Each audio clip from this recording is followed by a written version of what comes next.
Hello everyone, I am ANVECOM, and today I am trying to take out as many birds as possible with as few stones as possible. Today I'm bringing back gaming content and sort of doing a story time thing, because this past month has been interesting, as you could see from my upload schedule. I have a lot to talk about, and Mario Kart provides me the opportunity to... You're seriously both picking at Sidebite? You scrubs. Anyway, Mario Kart provides me an opportunity to just play video games on autopilot while talking about whatever the heck I want. So, let's do this. Anyway, I alluded to this in the last video I uploaded, and we've hit the start sequence. So, hold that thought.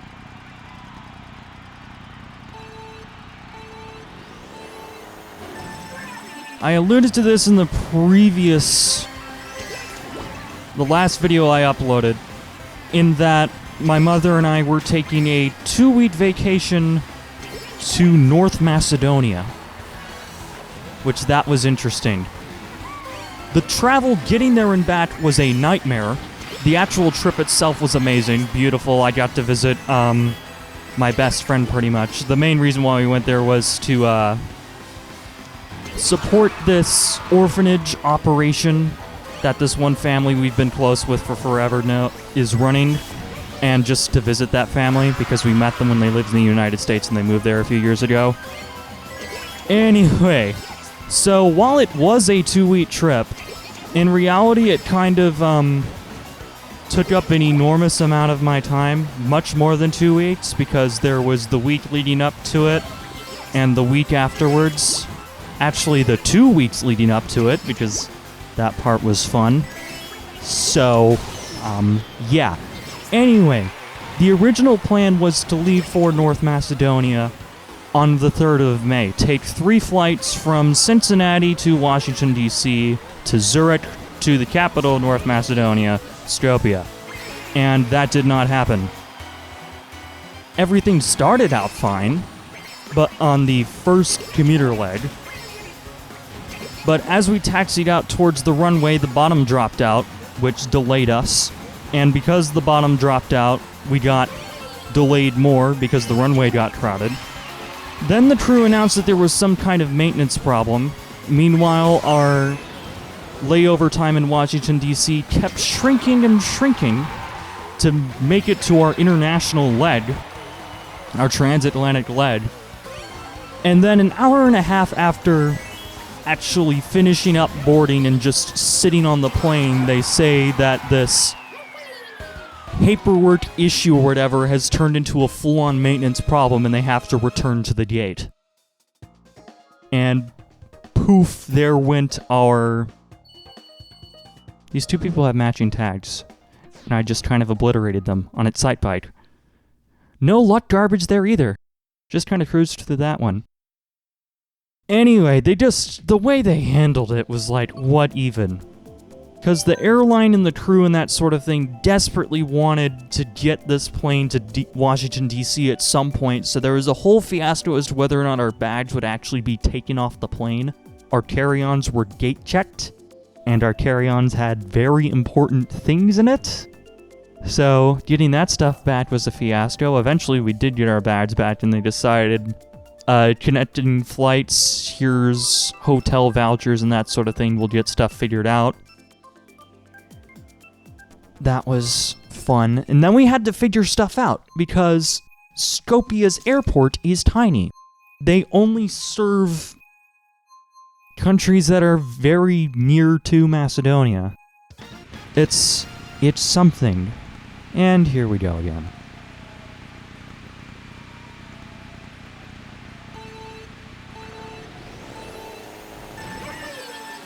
So with Skopje being such a small airport and having limited flights, that obviously means that getting rebooked is kind of a pain. And it was. The thing is that it wasn't entirely because said flights were limited. We were able to get something to work after just doing stuff for 4 hours.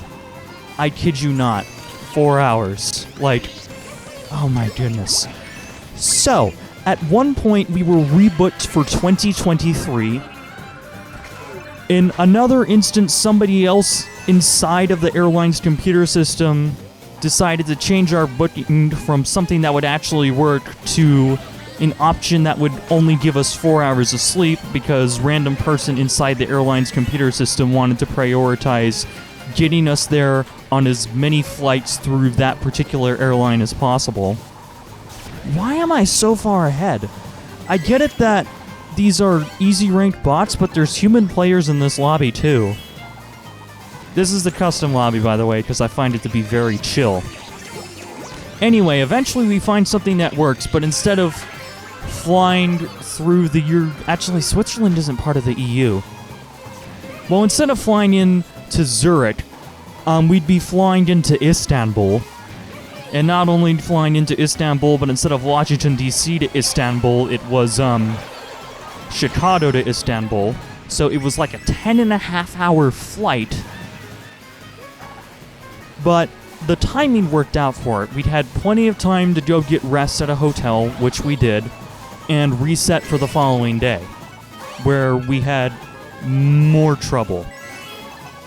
Yeah, fast forward to not necessarily fast forward. I'm talking about the 4th of May. There we go. Brain, thank you. This is the first time in this play session that I've been hit by a blue shell. Which feels weird to say, but I've played like 7 rounds online and I've hardly been hit by a blue shell while leading the entire time. And person in second place got a star. Alright. So we were flying into Istanbul, which was fun. Everything proceeded normally up until ticketing, where our two of our 3 flights had disappeared and kept reappearing on our itinerary. So, eventually we got some kind of ticket, but there was no seating assigned, and there was 1 ticket for the 2 of us for each of those international legs. I don't get it. Like, it's baffling. It is genuinely baffling. But, yeah, eventually we got that sorted out, and we board our second commuter leg, this time to Chicago instead of Washington, D.C., and shortly after they close boarding, and we sit down in our seats, and we get our carry-ons all in order and that sort of thing, my dad calls. Now, my mom was aware that he was feeling a bit under the weather the evening before, but that morning he was feeling very under the weather. Also, the savage pit baby part? What kind of monster are you? Anyway, Dad calls, saying for giggles and grins after feeling incredibly under the weather, that he took a PCR test, which turned up positive.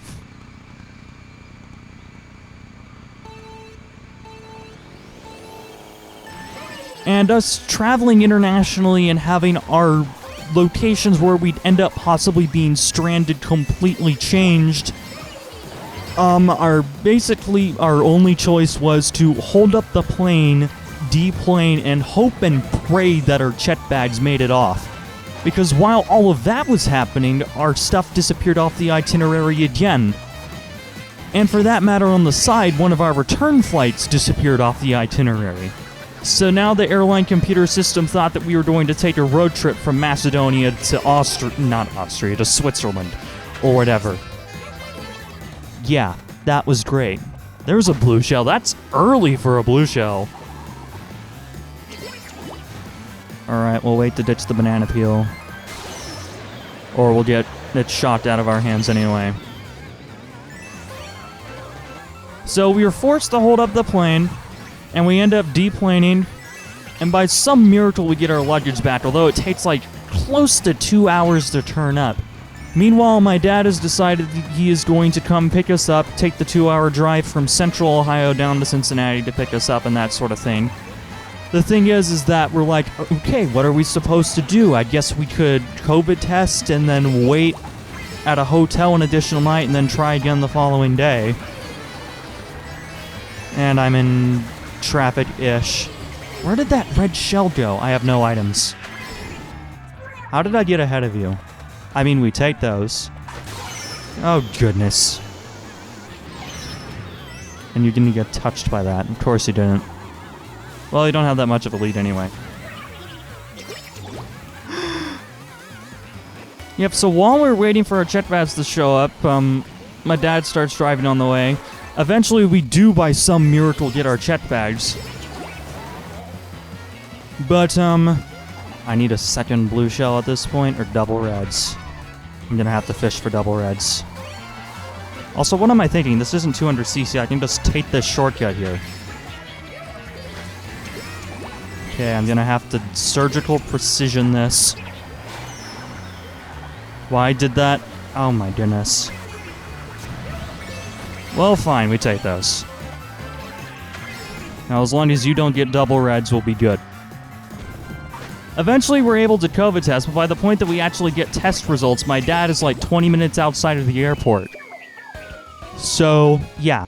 Hotel was kind of not an option, because Dad otherwise would have wasted 4 hours of travel time, and that sort of thing. So, yeah. We end up heading home and regrouping, consistently testing negative. By the way, we did test negative, and we tested negative for the entire CDC-appointed 10-day incubation period, or whatever it is. And we try again the following Thursday. And that went beautifully. The airline was able to rebook us to where we actually needed to go. Well, they rebooked us to an airport that was closer to us, so we didn't have to drive 2 hours to it. And the trip there and the trip back went beautifully, with the exception that no matter what you do, travel to Macedonia will be grueling, because 3 flights. So you're spending like over 24 hours in a travel-ish state.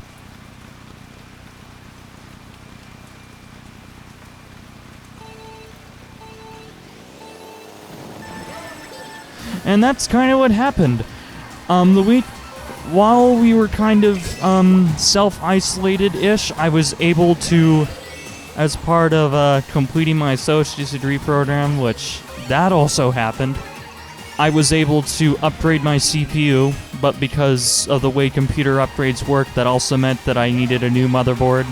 And because newer CPUs demand faster RAM, I also got faster RAM, and I also needed a new CPU cooler and a case. So basically I upgraded literally everything except for storage, power supply, and graphics card.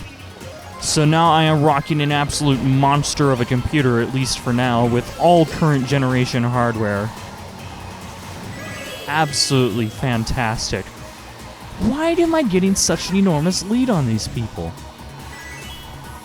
I mean, it's Neo Bowser City. It's my favorite track in the game. It's my most played track in the game. I understand this course inside and out if I can actually drift correctly. So, I don't know. That was a weird noise. I think that was a super horn from like one of the passing sections. But yeah, Macedonia trip, that went great. New computer. I'm about to lap this bot. What is life? This is so weird, and oh snap. Please? No? Ah? Wow, fun and interactive gameplay, am I right? Also, why am I gaining on this guy?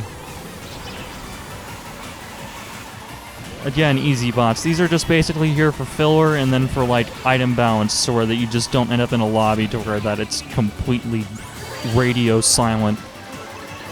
Which is what it's trying to do, but I mean, it's kind of happening anyway. Where the heck? Is that them there? I think that's them there. The Yoshi and the Toad? What in the world? Huh. Okay. That was interesting. The bots in front of me are still racing.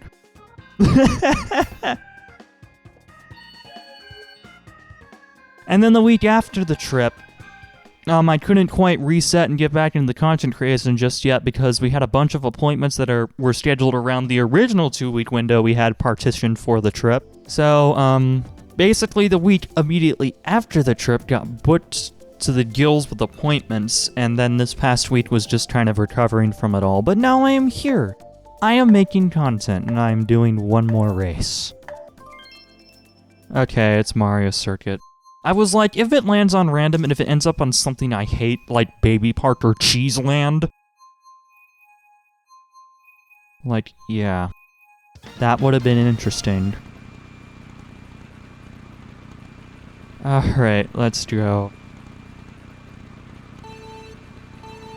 And of course, on top of all of this, Nerf content is definitely coming back. I've just had interesting sleep and very busy schedule, so I haven't quite been able to do that, despite it being an incredibly high priority, and the people behind me got a good item spread for once. Okay, let's go for real this time. I didn't see you break any item boxes, but that doesn't mean anything. And we're cruising. Yeah. Guess on a more Mario Kart related topic, DLC tracks, that feels weird. Like, when it first came out, I'm like, so this is what playing CTGP must feel like. Just suddenly you have more tracks in the game, despite after just playing the same game for years. So that part was kind of cool, but then eventually when the magic wore off, it's like, yeah, it's just okay. But I mean, just okay is not like what Nintendo does. Nintendo on an okay day makes masterpieces. So there's that part, and the whole, what is it? Yeah, the fact that the courses are just not very aesthetically polished. Like, some of them look fine. Like, Tokyo Blur and Paris Promenade, they both look fine. Choco Mountain looks decent as well. But, like, once you get onto, like, Toad Circuit or Shroom Ridge or something like that, just the textures. I mean, at least from an emulation perspective, I know for Wii U games, it's like, yeah, nobody, yeah, you are right behind me. Okay, double items it is. Yeah, I got one defensive item. That'll have to do. But yeah, graphically, I'm not too pleased with them. And, like, half of them are honestly kind of boring, not gonna lie, until you get it to, like, 200cc. Paris Promenade is just, like, so wide and so simplistic. It has an interesting gimmick. But it's like, yeah, I don't know. Shroom Ridge is fire, though. Shroom Ridge, absolute fire. It's a very well-designed track. Doesn't look pretty, but I really like the layout, and then you throw the cars in with it. 200cc, and boom. Absolutely fantastic track. I think that's about all the time I have for today, yeah. There's 5 people. I'm gonna continue playing in this. But, if you enjoyed this video and would like to see more gaming content in the works, and of course Nerf content, leave a like, comment, get subscribed. I am inches away from 500 subs. I might as well do some show-offy room tour things. That's the plan, at least. Thanks for watching. I am ANVECOM, and I will see you next time.